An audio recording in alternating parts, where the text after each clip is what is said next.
सौराष्ट्र, कच्छ और जनूबी गुजरात के 19 जिला की 89 सीटों की आज वोटिंग। पहले मरहले में 788 उम्मीदवारों की किस्मत का होगा फैसला। आज दोपहर 3 बजे तक 48% से जायद हुई पोलिंग। गुजरात में 5 दिसंबर को होने वाले असेंबली इंतखाबात के दूसरे मरहले के लिए जबरदस्त तशहीरी मुहिम शबाब पर वजीर आजम नरेंद्र मोदी का अपोजिशन जमातों पर जवाबी हमला। कांग्रेस और आम आदमी पार्टी ने भी लगाई पूरी ताकत।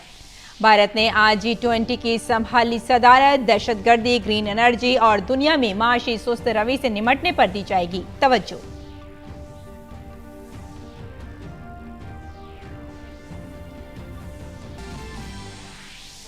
$1,45,000 करोड़ के पार हुई GST की रिकॉर्ड वसूली। गुज़िश्ता साल के मुकाबले में तकरीबन 11% का हुआ इजाफा।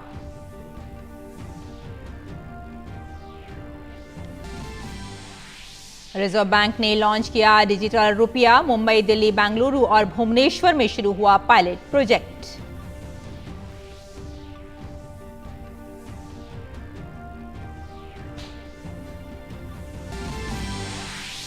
और फीफा वर्ल्ड कप में आज ग्रुप एफ में क्रोएशिया, बेल्जियम और कनाडा, मराकश की टीमों का होगा मुकाबला। जबकि ग्रुप ई में जापान, स्पेन और कोस्टारिका, जर्मनी होंगे आमने सामने।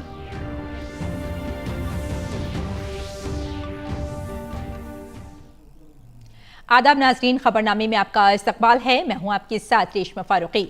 आइए तफसील से अब खबरों पर नजर डालते हैं। भारत ने रस्मी तौर पर G20 की सदारत संभाल ली है। भारत की G20 सदारत का मौजू है वसूके मुकुम, यानी एक जमीन, एक कुनबा, एक मुस्तकबिल, और जिंदगी की तमाम अक़दार को तक़वियत देता है, जिसमें इंसान, हैवानियत और पौधे और माइक्रो ऑर्गेनिज्म और ज़मीन पर मौजूद वसी तर कायनात के साथ उनके बाहमी रब्त शामिल हैं। ये भारत के लिए एक बेहतरीन मौका है, चूंकि इससे मुल्क को आलमी मरकज़ का स्टेज दस्तयाब होगा। इसी सिलसिले के एक और प्रोग्राम से खिताब करते हुए वज़ीर आज़म के प्रिंसिपल सेक्रेटरी PK मिश्रा ने कहा कि भारत की बेहतरीन रिवायात को दुनिया के सामने लाना हमारी जिम्मेदारी है।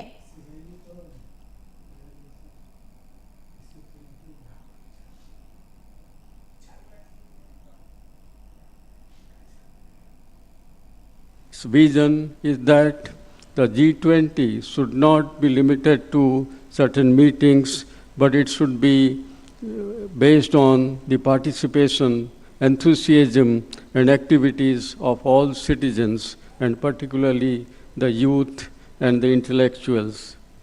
It is also our responsibility to showcase in the most rightful ways, befitting her stature and glory. India has as much uniqueness as it has diversity. We have a responsibility to bring out the best traditions of India before the world. The event has to showcase a glimpse of our tradition of Atithi Devo Bhava. G20 में भारत के शेरपा अमिताभ कांत ने कहा कि मौजूदा चैलेंजों के वक्त में मुल्क को आगे ले जाना है। उन्होंने G20 में नौजवानों की शिराकतदारी को अहम बताया। India embarks on a journey to take a leadership role at a global level. It will take up the presidency of G20 in a challenging time, but every challenge is a huge opportunity. And during the last 7-8 years, we've demonstrated that every crisis has been used as an opportunity to take the country forward. Our presidency cannot be successful without involving the young citizens of India, the youth of India. That is why for us, all of you are the most important constituent of this G20. साबिक़ खारजा secretary सचिन हर्षवर्धन श्रृंखला ने G20 theme Vasudev कुटुंबकम का जिक्र करते हुए कहा कि अपनी सदारत के दौरान भारत मुल्क भर में मुतादिद मकामात पर 32 मुख्तलिफ शोबे में तकरीबन 200 मीटिंग का इनाकाद करेगा। The whole world is looking at India, India's youth with hope, as they are the growth engines of the world. It is because of this reason that the theme Youth Connect was chosen to give this mega event an eventful, and energetic start. Our theme for the G20, Vasudhaiva Kutumbakam, establishes that during our presidency, we will work to promote a universal sense of oneness, to address the challenges that mankind as one family faces today. In accordance with the Prime Minister's vision, under our presidency, we will hold 200 G20 meetings in over 50 locations across the length and breadth of our country. G20 की सदारत भारत के लिए एक बहुत बड़ा मौका है जो आलमी सतह पर मुल्क को वक़ार बख्शेगा। इस सिलसिले में मुल्क के मुख्तलिफ हिस्सों में तकरीबन 32 मुख्तलिफ शोबों से मुताल्लिक़ मौज़ूआत पर तकरीबन 200 इजलास मुनक़्क़िद किए जा रहे हैं। सकाफ़त, सकाफ़ती विरसे, तनव्वुर, हुसूलियाबियों और 75 साल की पेशरफ्त पर प्रेजेंटेशन दी जाएगी। भारत अगले साल अपनी सदारत में G20 सरबराही इजलास की मेज़बानी करेगा। मुल्क भर में 100 तारीख़ी इमारतों को G20 लोगों से रोशन किया जाएगा और भारत के बाज़ाब्ता तौर पर चेयरमैनशिप संभालने के मौके पर कई तकरीबात का एहतमाम भी किया जाएगा। काबिल जिक्र है कि बाली में G20 सरबराही इजलास के दौरान वज़ीर आज़म नरेंद्र मोदी ने कहा था कि भारत की सदारत जामे, अहम, फैसलाकुन और कार्रवाई पर मबनी होगी। भारत के G20 की सदारत संभालने से मुताल्लिक़ प्रोग्राम से खिताब करते हुए वज़ीर ख़ारजा एस जयशंकर ने कहा कि G20 दुनिया के माली, इक़्तिसादी और तरक्की के चैलेंजेस से खिताब करने के लिए वक़्फ़ प्रीमियर ग्रुप है। इस मुश्किल वक्त में अहम है कि आलमी रहनुमा सही मसले पर तवज्जो दें जो ख़ास तौर से दुनिया के ज़्यादा कमज़ोर ज़ुमरे को मुतासिर करता है। India's example is of increasing relevance to the rest of the world. Whether it is our last mile delivery done using digital platforms, a way of responding to the COVID and other public health challenges, or indeed the transformation in green and clean energy that we have seen in the last few years. There are very good reasons why today the world is taking a much deeper interest in us.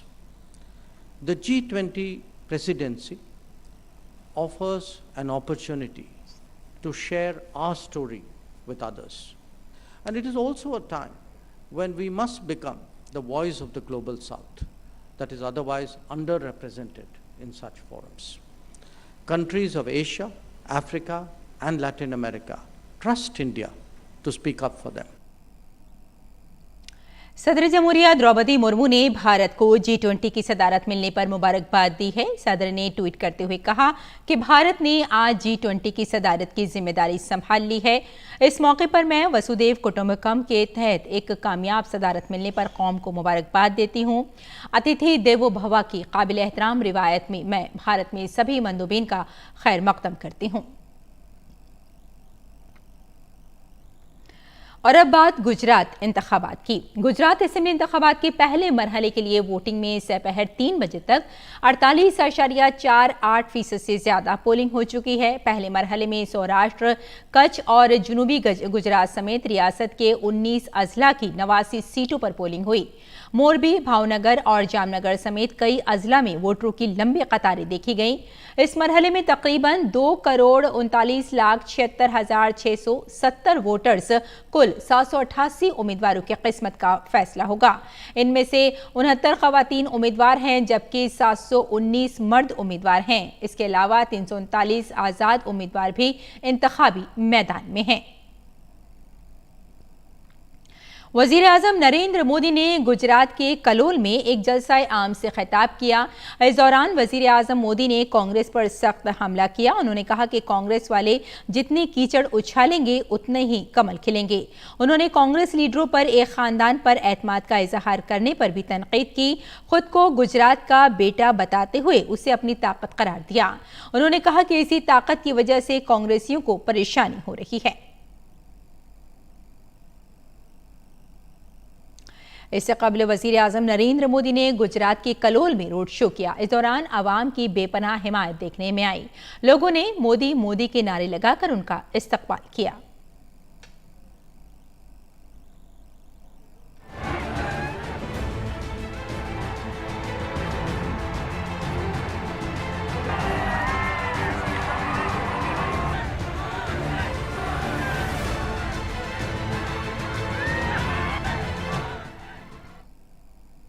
वज़ीर आज़म नरेंद्र मोदी ने गुजरात में अपनी दूसरी rally छोटा उदयपुर में की। उन्होंने कहा कि बीजेपी इख्तिदार की ऐश में यकीन नहीं रखती, बल्कि खिदमत के जज्बे से काम करती है।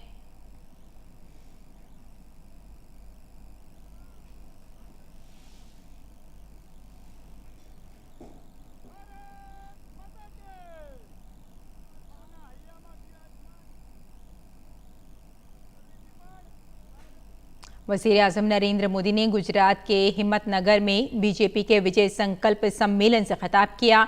वज़ीर आज़म ने कहा कि सबका साथ, सबका विकास, सबका विश्वास हुकूमत का बुनियादी मंत्र है। उन्होंने कहा कि बीजेपी हुकूमत ने अवाम की फलाह बहबूद के लिए बहुत काम किया है।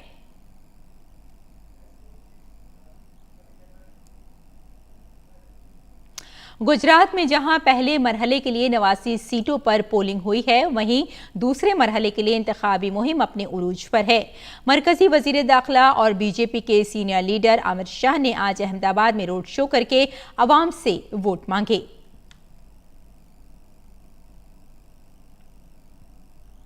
गुजरात में असेंबली इंतखाबात के दूसरे मरहले के लिए इंतखाबी मुहिम अपने उरूज पर है। तमाम सियासी जमातों के लीडर वोटरों को अपने हक में करने की पूरी कोशिश कर रहे हैं। भारतीय जनता पार्टी के सीनियर लीडर और वजीर आज़म नरेंद्र मोदी ने आज कलोल, छोटा उदयपुर और हिम्मतनगर में 3 रैलियों से खिताब किया। वजीर आज़म मोदी 2 दिसंबर को भी मुतादिद इंतखाबी जलसे करेंगे। इसके साथ ही गुजरात में असेंबली इंतखाबात के दूसरे मरहले के लिए कांग्रेस और आम आदमी पार्टी समेत कई पार्टियों ने अपनी पूरी ताकत झोंक दी है। कांग्रेस के सदर मल्लिकार्जुन खड़गे आज कई जलसों से उन्होंने खिताब किया। रियासती कांग्रेस सदर जगदीश ठाकुर और दीगर कायदीन भी अपने उम्मीदवारों के हक में मुहिम चला रहे हैं। दूसरी तरफ आम आदमी पार्टी के कौमी कन्वीनर अरविंद केजरीवाल, पंजाब के वजीर आला भगवंत मान और आम आदमी पार्टी के रुकन पार्लियामेंट हरभजन सिंह अहमद अहमदाबाद में रोड शो कर रहे हैं। तमाम पार्टियों ने एमसीडी इंतखाबी मुहिम के लिए अपनी पूरी ताकत झोंक दी है। बीजेपी, कांग्रेस और आम आदमी पार्टी के स्टार कैंपेनर अवामी जलसों के साथ ही घर घर मुहिम चला रहे हैं। बीजेपी ने अपने लीडरों की फौज को इंतखाबी मुहिम में उतारा है। मरकजी वुज़रा और कई रियासतों के वुज़राए आला इंतखाबी मुहिम में मसरूफ हैं। बुध को बीजेपी ने 14 मकामात पर विजय संकल्प रोड शो का एहतमाम किया। इसमें कई मरकजी वुज़रा और बीजेपी की हुकूमत वाली रियासतों के वुज़राए आला मौजूद थे। आम आदमी पार्टी भी जोरों शोर से इंतखाबी मुहिम में मसरूफ है। दिल्ली के वजीर आला केजरीवाल रोड शो और घर घर इंतखाबी मुहिम में मसरूफ हैं। उन्होंने दिल्ली के कई इलाकों में रोड शो किया और पार्टी के लिए वोट मांगे। दूसरी जानिब कांग्रेस के लीडर ने भी रैलियां निकाल कर पदयात्रा करके आवाम से हिमायत उन्होंने मांगी। पार्टी ने म्यूनिसिपल इंतखाबात के लिए पार्टी की मुहिम के हिस्से के तौर पर एक डिजिटल वैन को भी झंडी दिखाकर रवाना किया। पार्टी ने इलेक्शन की थीम दिल जीता है, दिल्ली जीतेंगे रखा है। इसमें दिल्ली की पिछली कांग्रेस हुकूमत के 15 साला दौर की कामयाबियों को भी बयान किया गया है। बीजेपी ने एक बार फिर दिल्ली में शराब घपले का मामला उठाते हुए पूछा है कि क्या वजह है कि आम आदमी पार्टी के कई लीडरों ने कई बार अपने मोबाइल फ़ोन बदले हैं। बीजेपी के तर्जुमान गौरव भाटिया ने कहा कि जो लोग खुद को कड़ा ईमानदार रखते हैं, उन्हें इसकी वजह बतानी चाहिए कि वो मुसलसल फ़ोन क्यों बदलते रहते हैं।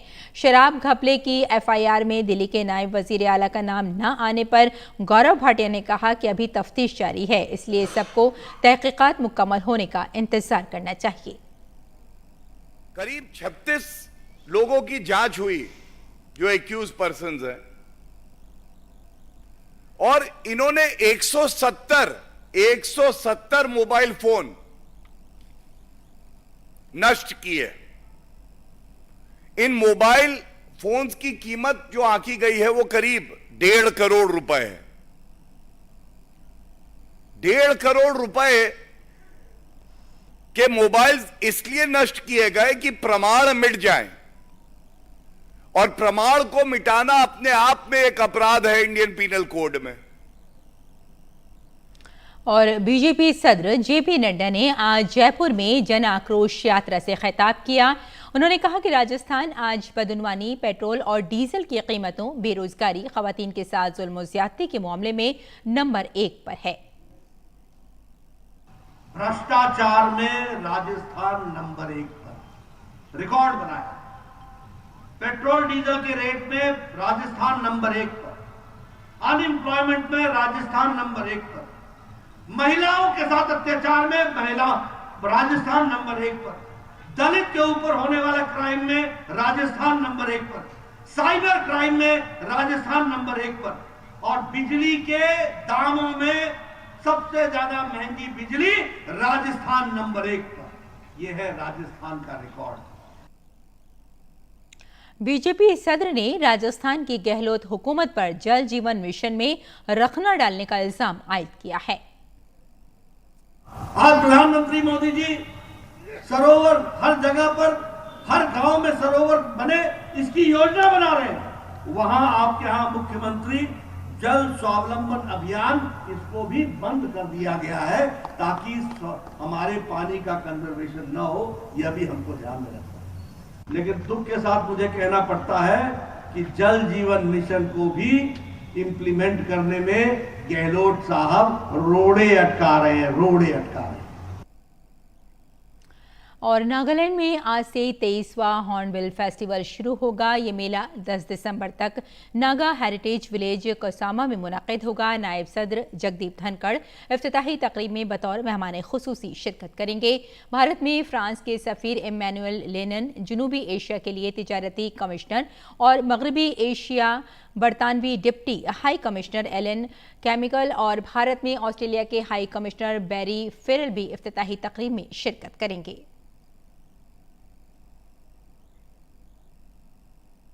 वज़ीर-ए-आज़म नरेंद्र मोदी ने नागालैंड रियासत के यौम तासीस के मौके पर रियासत के लोगों को मुबारकबाद दी है। वज़ीर-ए-आज़म ने ट्वीट करते हुए कहा कि नागालैंड के लोगों को उनके यौम तासीस की मुबारकबाद। भारत नागालैंड की तहजीब पर बहुत फ़ख्र करता है, जो हिम्मत, सख्त मेहनत और फितरत के साथ हम आहंगी में रहने पर जोर देती है। मैं आने वाले सालों में नागालैंड की मुसलसल कामयाबी की दुआ करता हूँ। एशिया व खदमात टैक्स यानी GST की वसूलियाबी की जमा आवरी में इजाफे का सिलसिला मुसलसल जारी है। वज़ारत ख़जाना ने बताया कि नवंबर के महीने में 1,45,867 करोड़ रुपए की GST जमा हुई है। इसमें साल 11% का इजाफा दर्ज किया गया है।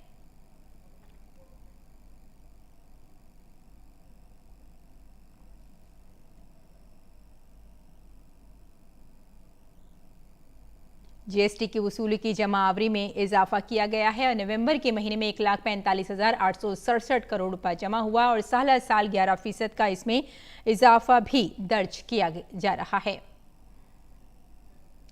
अगली खबर की तरफ बढ़ते हैं। रिजर्व बैंक ऑफ इंडिया की डिजिटल करेंसी यानी डिजिटल रुपये से लेन देन करने वालों के लिए एक अच्छी खबर है। RBI डिजिटल रुपये की खुर्दा इस्तेमाल के लिए पहला पायलट ट्रायल आज से शुरू किया है, जिसमें 4 सरकारी और निजी शोबे के बैंक शामिल हैं।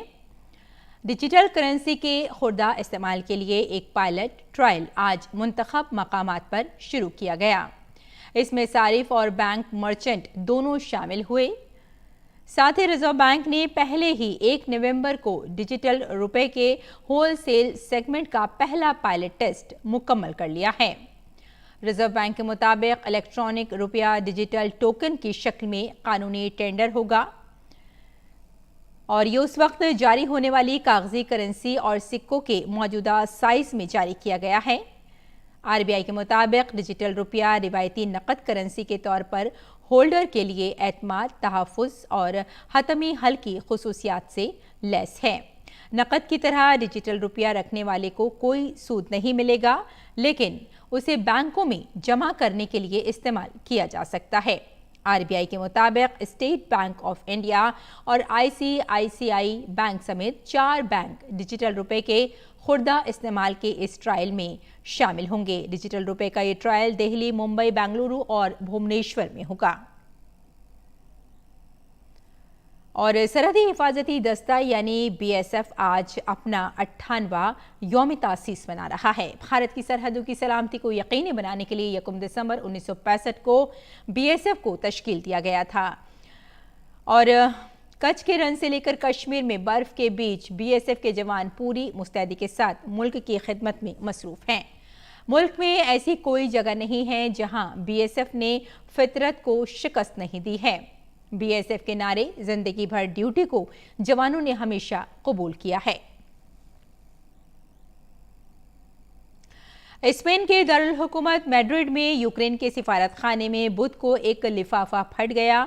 खत संभालते वक्त हुए धमाके से सिफारत खाने का एक मुलाजिम मामूली तौर पर जख्मी हुआ। मुलाजिम को अस्पताल में दाखिल कराया गया है। स्पेन पुलिस लेटर बम की तहकीकात कर रही है। और फीफा आलमी कप 2022 में आज बेल्जियम और क्रोएशिया की टीमें आमने सामने होंगी। यह मैच दोनों टीमों के लिए बहुत अहम मुकाबला है। क्रोएशिया की टीम इस मैच में जीत या ड्रॉ के साथ आखिरी 16 में जगह बना सकती है, जबकि बेल्जियम को नॉकआउट में जगह बनाने के लिए हर कीमत पर यह मुकाबला जीतना होगा। फीफा आलमी कप में आज दूसरा मैच कनाडा और मराकश के दरमियान खेला जाएगा। मराकश की टीम आज के मैच में जीतकर नॉकआउट मरहले में दाखिल होना चाहेगी। हालांकि मराकश की टीम जीत या ड्रॉ के बावजूद नॉकआउट मरहले में दाखिल हो जाएगी। दूसरी जानिब पहले ही नॉकआउट से बाहर होने वाले कनाडा की पहली जीत के साथ वापसी की कोशिश होगी। स्पेन और जापान के दरमियान आज देर रात मुकाबला होगा। दोनों टीमें फुटबॉल आलमी कप के नॉकआउट मरहले में अपनी जगह मजबूत करने के इरादे से मैदान में उतरेंगी। ये मैच दोनों टीमों के लिए अहम है। अगर हस्पानवी टीम भी मैच ड्रॉ करने में कामयाब हो जाती है तो नॉकआउट में अपनी जगह यकीनी बनाएगी। दूसरी जानिब अगर जापानी टीम जीत दर्ज कर लेती है तो वो मुसलसल दूसरी बार नॉकआउट में अपनी जगह यकीनी कर लेगी। दूसरी जानिब अगर जापानी टीम हार जाती है तो टूर्नामेंट में इसका सफर यहीं खत्म हो जाएगा। वहीं ग्रुप मरहले के आखिरी मैच में कोस्टारिका और जर्मनी की टीमें आमने सामने होंगी। इस मैच में जर्मनी के लिए करो या मरो की सूरत हाल होगी। जर्मनी को अब भी आखिरी 16 में पहुंचने की उम्मीद है। अगर जर्मनी ये मैच जीत जाता है और स्पेन के खिलाफ जापान को कामयाबी मिलती है तो जर्मनी अब भी आखिरी 16 में जगह बना सकता है। तो नाज़रीन, खबरनामे में फिलहाल इतना ही। इजाजत दें। आदाब।